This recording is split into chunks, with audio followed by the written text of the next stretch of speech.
Amado Padre José Gerson, nosso pároco, em recuperação da sua cirurgia, por isso não está aqui no presbitério, para não subir as escadas. Queridos catequistas, zelosos, dedicados a esse ministério, a esse serviço de ajuda na formação dos nossos jovens crismandos. Amados pais, padrinhos e madrinhas presentes, queridos internautas, lideranças da nossa paróquia nesta finalização da nossa visita pastoral, querido João Felipe, que hoje nascerá para Deus pelo batismo. A liturgia deste domingo se assenta sob um pilar importante da nossa fé, que é o perdão. O cristianismo não pode se consumar, existir, sem a prática do perdão. O perdão, como já falei nas outras missas, não é humano, mas é divino. Ninguém consegue perdoar adequadamente e profundamente sem a colaboração da graça divina.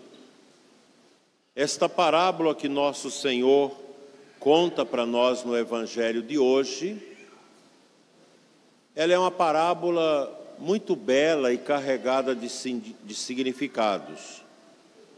Assim como nós recebemos de Deus o perdão, devemos também dá-lo aos outros.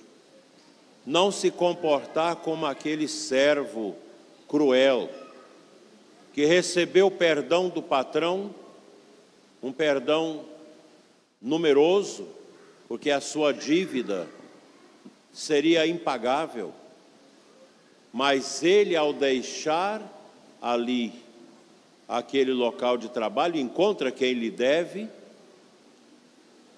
e apronta toda uma atitude de violência contra o seu credor e o coloca na cadeia. Toda a comunidade do seu trabalho ficou revoltada, seus companheiros. E ao relatar isso ao patrão, o patrão volta atrás e o prende e o joga na cadeia para pagar o que lhe devia. De graça recebemos o perdão, de graça também devemos ofertá-lo. Essa é a grande dinâmica do cristianismo. João Felipe, você hoje recebe o batismo, a crisma e a Eucaristia, os sacramentos da iniciação cristã. Nós nos tornamos cristãos pelo batismo. Antes do batismo nós somos pagãos. Mesmo no catecumenato da catequese, nós ainda trazemos esta marca da falta do selo espiritual do batismo. Pois o batismo imprime caráter, como a crisma e o sacramento da ordem, sacramentos que a gente recebe uma única vez e deixa marcada na alma este selo da nossa pertença a Deus. Nós cristãos somos chamados a nos unirmos cada vez mais a Cristo, para viver as riquezas de Jesus, do seu amor por nós, do seu perdão, da sua misericórdia. O sacramento da crisma, ele aperfeiçoa os efeitos do batismo em nós. E a Eucaristia é o alimento daqueles que estão a caminho do céu, a caminho da salvação. E aqui eu exorto a comunidade, especialmente os irmãos que não são batizados, mas que estão aqui na igreja, para que procurem a catequese para preparar-se adequadamente ao batismo. Aos casais que moram juntos e que não são casados na igreja, que podem casar, que não tem impedimento, procurar o quanto antes a pastoral familiar para organizar a vida sacramental, para poder receber a Santa Eucaristia. Quantos que não podem recebê-la porque têm impedimento e choram por não poder aproximar-se do altar.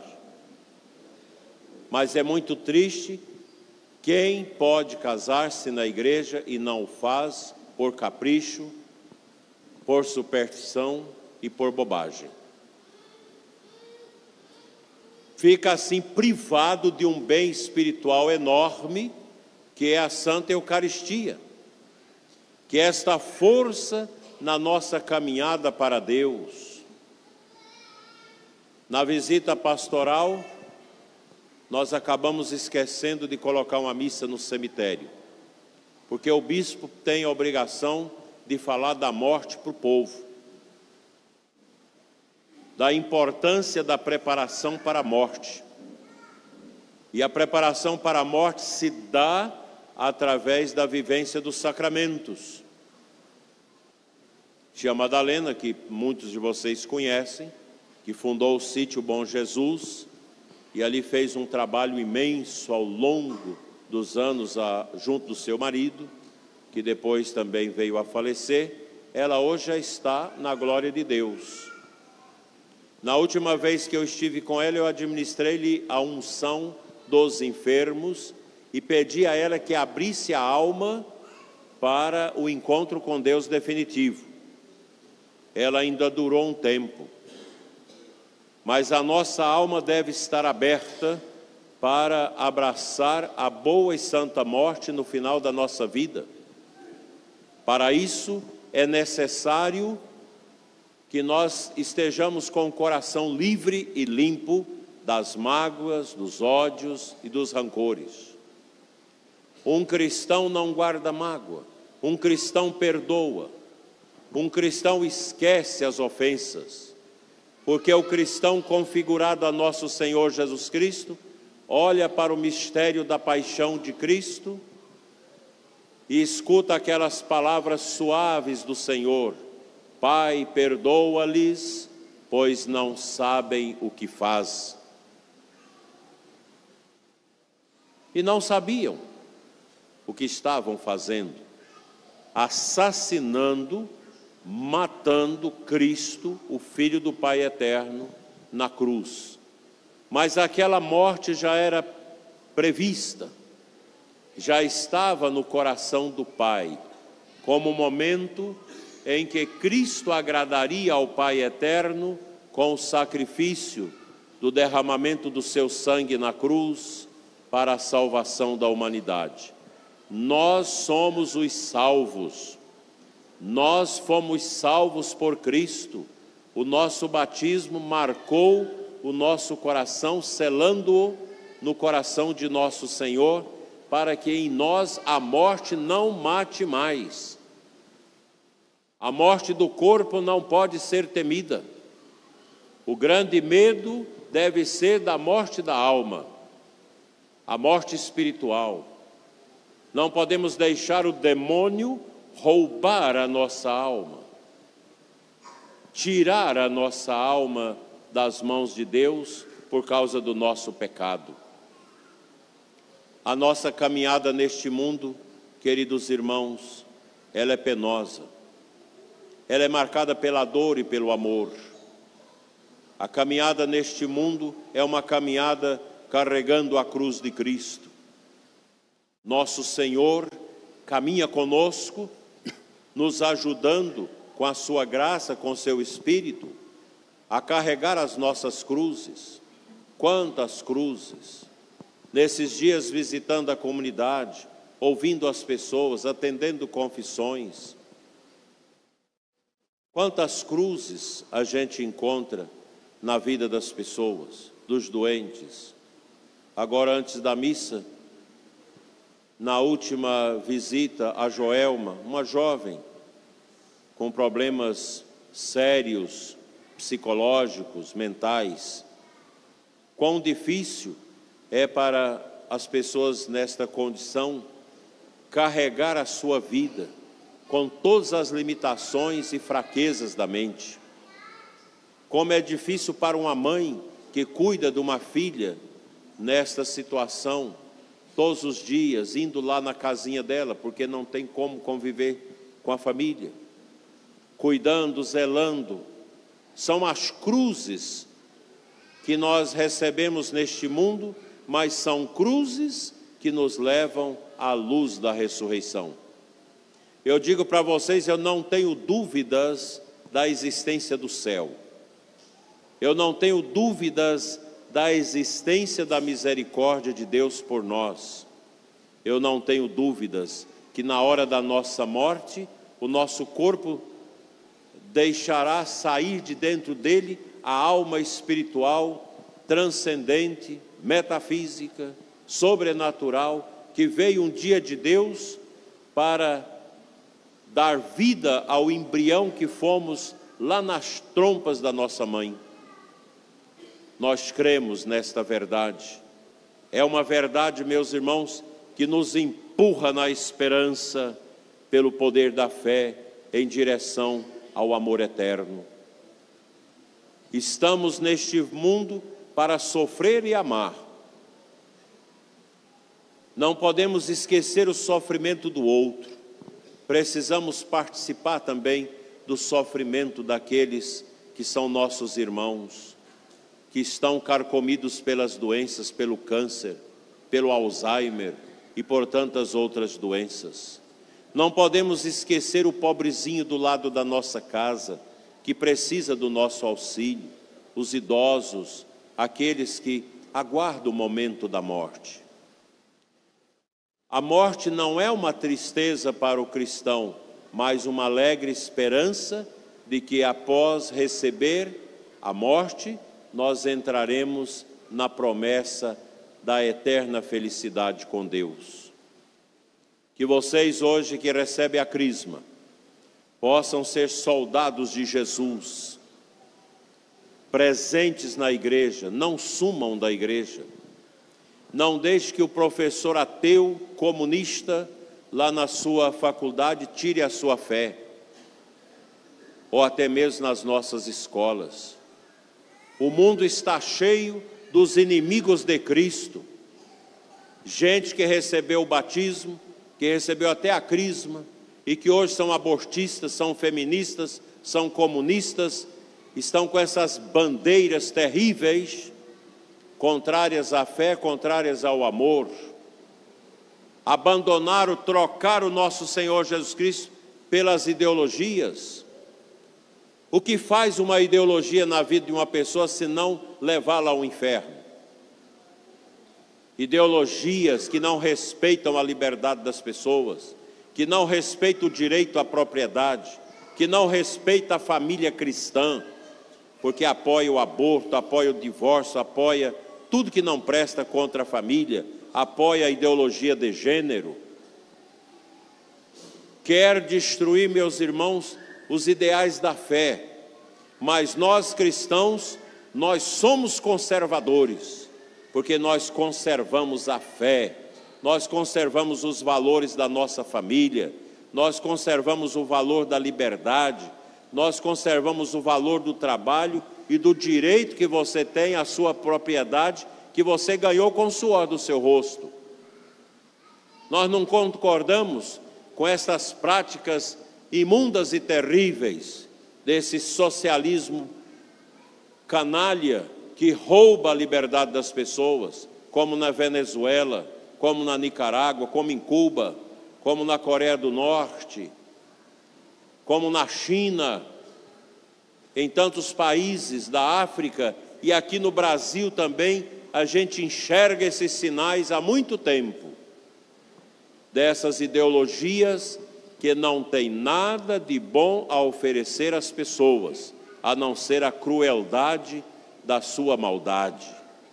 nós estamos para ver aprovado pelo Supremo Tribunal Federal o aborto até as 12 semanas e a liberação das drogas, que são dois cânceres, um porque matam as crianças, outro porque mata os adolescentes, mata os jovens, mata o sonho e o futuro de famílias com seus filhos por causa das drogas.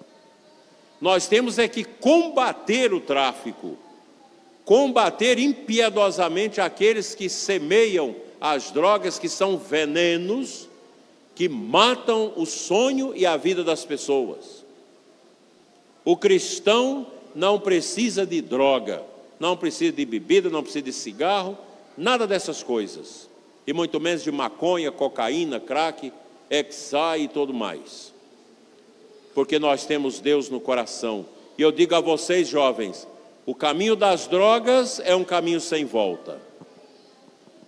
E a prática do aborto, uma abominação, uma excomunhão para quem pratica, para quem incentiva, para quem vende o remédio, para quem faz o aborto. Se é católico, ficam todos contaminados com a excomunhão. Porque você matar uma criança, você impedir uma criança de nascer, é uma das maiores covardias que o ser humano pode fazer. Por que é lá no Supremo que vão votar isso? Por que na Câmara, não na Câmara e no Senado? Porque na Câmara e no Senado não passam. Então esses partidos medonhos, partidos que são contra a família, a favor de aborto, a favor de ideologia de gênero, a favor da quebra da liberdade das pessoas, a favor do confisco da propriedade privada, esses partidos vão lá no Supremo e dizem: vote, porque nós não conseguimos passar, e as minorias têm direito. Infeliz do país que aprova aborto e liberação de drogas. Haja vista a Holanda, Paraguai, Uruguai, esses lugares, Montreal, alguns estados nos Estados Unidos que aprovaram a liberação das drogas. É um tormento, é uma desgraça. Como é triste nós vermos no Brasil esta ideologia a favor das drogas, a favor do tráfico, liberando traficantes perigosos, em nome de uma ideologia do desencarceramento. Prende quem não deve e solta quem deveria estar preso. No Brasil, as coisas estão às avessas. O Brasil não é um país para amadores. Isso aqui não é fácil de compreender. Por isso, nós cristãos devemos ser bons. Não devemos entrar na corrupção. Vocês que entram na política, não se corrompam. E agora, dia 1º, teremos o voto dos conselheiros tutelares. Vamos escolher pessoas santas da nossa paróquia.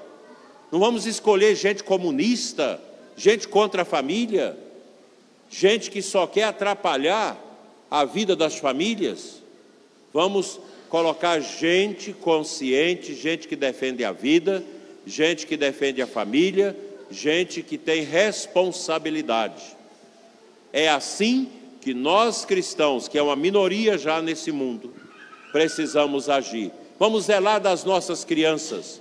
Não tenham medo, casais, de ter seus filhos.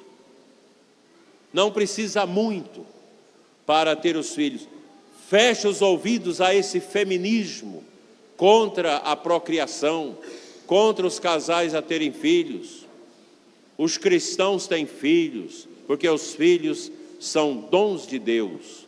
Os nossos avós, nossos pais tiveram muitos filhos e todos foram criados com muito amor, na pobreza, na obediência e na fé. Que o Espírito Santo, que hoje habitará o coração do que vai receber o batismo e dos que vão receber a crisma, inunde cada vez mais a vida de todos. assim seja. Amém.